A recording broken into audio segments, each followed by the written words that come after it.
Hello दोस्तों, कैसे हो आप सब लोग। आई होप कि आप लोग एंजॉय कर रहे होंगे मेरे वीडियोस को अच्छे से। अगर आपको मेरे वीडियोस पसंद आते हैं तो लाइक करें, सब्सक्राइब करें, कमेंट करें और शेयर करना ना भूलें। आज का टॉपिक है हमारा asymmetric and symmetric multi processing. तो फर्स्ट हम डिस्कस करते हैं कि मल्टी प्रोसेसिंग क्या होता है। मल्टी प्रोसेसिंग आपको आपको नाम से ही समझ में आ रहा होगा। Multi means many, processing means more and more CPUs. Processing means CPU जो हम बोल सकते हैं, तो इसका नाम से ही क्लियर हो रहा है कि मोर एंड मोर सीपीयू। जब भी हम टू और मोर सीपीयूज का कॉन्सेप्ट लेते हैं तो उसे हम मल्टी प्रोसेसिंग कहते हैं, जिसके थ्रू हमारा काम भी काफी फास्ट होता है as compare with single processor. अगर हमारे पास सिंगल सीपीयू है तो हमारी job one by one execute होगी, और अगर मल्टी प्रोसेसिंग है तो हमारे एक टाइम पे ही काफी जॉब हम एग्जीक्यूट कर सकते हैं, जो जितने भी सीपीयू लगे हुए हैं उसकी रिक्वायरमेंट के अकॉर्डिंग। ये मोस्टली टू टाइप्स के होते हैं, यहाँ पे असिमेट्रिक मल्टी प्रोसेसिंग होता है और सिमेट्रिक मल्टी प्रोसेसिंग होता है। तो ये आज हम डिस्कस करेंगे कि ये क्या होते हैं। असिमेट्रिक मल्टी प्रोसेसिंग क्या होता है। Asymmetric multiprocessing system is a multiprocessing system computer where not all the multiple interconnected CPUs are treated equally। इसमें क्या लिखा हुआ है कि asymmetric multiprocessing में सारे के सारे सीपीयू एक जैसे इक्वली ट्रीट नहीं किए जाते, क्योंकि यहाँ पे एक मास्टर सीपीयू होता है, वही सभी सीपीयूज को एक्सेस करता है। जबकि आपको डायग्राम में भी दिखाई दे रहा होगा, यहाँ पे एक मास्टर सीपीयू होता है, बाकी रेस्ट जो भी सिस्टम्स होते हैं वो एज ए स्लेव जो हम बोलते हैं उनके अंडर काम करते हैं। तो जो भी प्रियोरिटी होती है उनके अकॉर्डिंग ही उन्हें एग्जीक्यूट किया जाता है। ये मास्टर डिसाइड करता है कि किन्हें एग्जीक्यूट करना है और कौन पहले एग्जीक्यूशन को में आएगा, एग्जीक्यूशन में डाटा को एग्जीक्यूट करेगा। तो ये कौन डिसाइड करता है? मास्टर डिसाइड करता है कौन सा स्लेव पहले आएगा, कौन सा स्लेव बाद में आएगा। तो असिमेट्रिक का कॉन्सेप्ट यहाँ पे है कि मल्टी प्रोसेसिंग होते हुए भी मास्टर के ऊपर डिपेंडेंट है, ये टोटली मास्टर से रिलेटेड है। अगर मास्टर बोलेगा तो ही एग्जीक्यूट करेंगे, अदरवाइज ये वेटिंग टाइम में या फिर रेडी क्यू में ही रहते हैं, एग्जीक्यूशन उन्हें नहीं मिल पाता। तो जो भी इनकी प्रियोरिटी होती है मास्टर उनको पहले चूज करता है, उसी स्लेव को पहले चूज करता है, उसके अकॉर्डिंग डाटा को और जॉब को और प्रोसेस को एग्जीक्यूट करता है। तो इसमें यही रहता है, नॉर्मली एक मास्टर स्लेव होता है, मास्टर प्रोसेसर होता है, और वही उन सारे स्लेव्स को एग्जीक्यूट करता है वन बाय वन। उसी मास्टर को हम as a operating system consider करते हैं, और वही सारी कंट्रोलर का काम करता है। जैसे इसमें एग्जांपल में लिखा है मैंने, AMP means asymmetric multi processing can be used in assigning specific task to CPU based on priority and importance of task completion.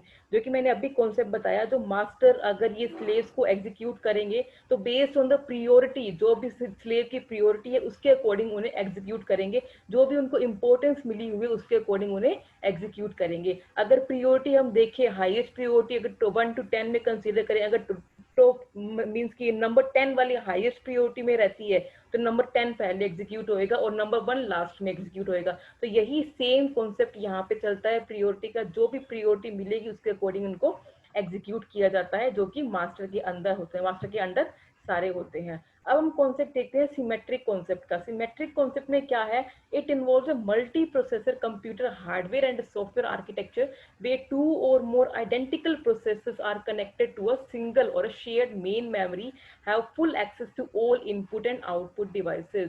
जो कि हमने देखा असिमेट्रिक में टोटली जो स्लेव्स थे मास्टर पे डिपेंडेंट थे, तो उनमें इनपुट एंड आउटपुट डिवाइसेस को भी कंट्रोल करने की या एक्सेस करने की कोई मैकेनिज्म नहीं था। अगर मास्टर की परमिशन होएगी तो ही वो स्लेव उनको एक्सेस कर पाएंगे। यहाँ पे ये कॉन्सेप्ट नहीं है। यहाँ पे सिमेट्रिक मल्टी प्रोसेसिंग में क्या बताया गया है कि इसमें हर एक प्रोसेसर इंडिविजुअली काम करता है। ये सारे के सारे प्रोसेसर एक मेन मेमोरी से कनेक्टेड होते हैं और टोटली इनपुट आउटपुट को एक्सेस कर सकते हैं जब भी ये एक्सेस करना चाहे तब। तो इसमें क्या रहता है, बहुत सारे सीपीयू लगे हुए हैं और वो सारे सीपीयू एक मेमोरी से कनेक्टेड है, और उसी मेमोरी में हमारा डाटा रखा होता है, और उसी मेमोरी से डाटा सीपीयू के पास जाता है, एग्जीक्यूट होता है वन बाय वन। और अगर बीच में कहीं इनपुट आउटपुट की रिक्वायरमेंट भी होती है तो वो डायरेक्टली इनको एक्सेस कर सकते हैं, क्योंकि ये इंडिविजुअली फंक्शनैलिटी परफॉर्म करते हैं, ये सेल्फ शेड्यूलिंग होते हैं, अपने अकॉर्डिंग काम को मैनेज करते हैं। अगर हम अदर वर्ड में देखिए, symmetric multi processing is a type of multi processing where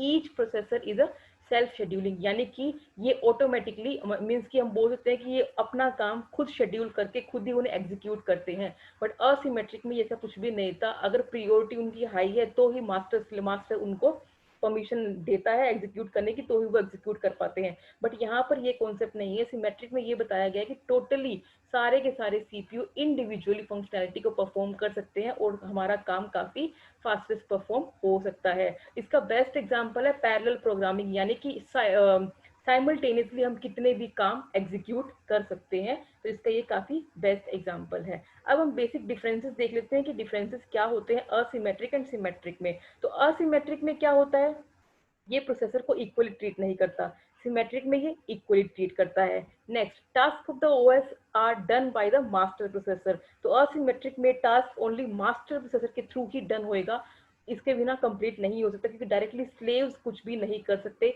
masters की परमिशन के थ्रू ही सारा काम होता है। सिमेट्रिक की बात करें तो सिमेट्रिक में इंडिविजुअल प्रोसेसर्स अपने अपने टास्क को कवर कर सकते हैं, उन्हें अपनी टास्क को एग्जीक्यूट करने की अथॉरिटी मिली हुई होती है, वो अपने अकॉर्डिंग काम को मैनेज कर सकते हैं।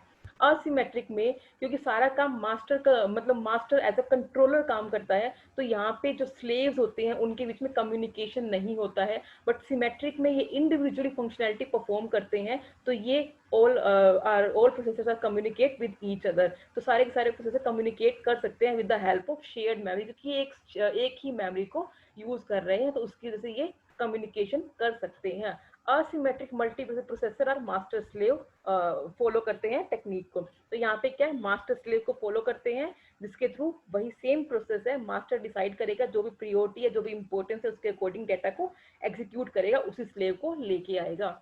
इन सिमेट्रिक मल्टी प्रोसेसिंग में क्या रहता है, the process is taken from the ready queue. जो भी हमारी प्रोसेस रेडी क्यू में डायरेक्टली उसको एग्जीक्यूट किया जाता है और उसको रनिंग क्यू में लाया जाता है और उसको डायरेक्टली वहीं से एग्जीक्यूट किया जाता है। Asymmetric multiprocessing systems are cheaper, क्योंकि ये फंक्शनैलिटी अगर हम देखें तो काफी कम प्रोवाइड करवा रहे हैं, तो ये काफी सस्ते भी हैं एक्चुअली। एंड सिमेट्रिक मल्टीप्रोसेसर काफी कॉस्टली है एज कंपेयर विद असिमेट्रिक। क्या आप लोग देख भी सकते हैं कि इन्होंने काफी सिमेट्रिक ने काफी फंक्शनैलिटी भी प्रोवाइड करवाई है as compared with asymmetric. Last point है, asymmetric multiprocessing systems are easier to design. Definitely ये काफी इजी होते हैं डिजाइन करना, क्योंकि उनको सारा कंट्रोल मास्टर्स को देना होता है, स्लेव्स को कोई प्रियोरिटी नहीं होती है, मतलब कि वो खुद से एग्जीक्यूट नहीं कर सकते, जो प्रियोरिटी होगी उन्हीं के अकॉर्डिंग मास्टर उनको लेके आएगा। बट सिमेट्रिक में इंडिविजुअल फंक्शनैलिटी परफॉर्म करती हैं हर एक प्रोसेसर, तो इनको डिजाइन करना काफी कॉम्प्लेक्स होता है, क्योंकि हर एक को अथॉरिटी देनी होती है कि कैसे मैनेज करेगा, क्या काम करेगा, तो उसके अकॉर्डिंग ये काफी कॉम्प्लेक्स होते हैं डिजाइन करना। अगर इस टॉपिक से रिलेटेड आपको कोई क्वेरी है तो आप मुझसे डायरेक्टली डिस्कस कर सकते हैं कमेंट बॉक्स में, मैं आपके क्वेश्चंस का रिप्लाई दूंगी। अगर आपको मेरा वीडियो पसंद आया हो तो लाइक करें, शेयर करें, कमेंट करें, सब्सक्राइब करें। Thank you.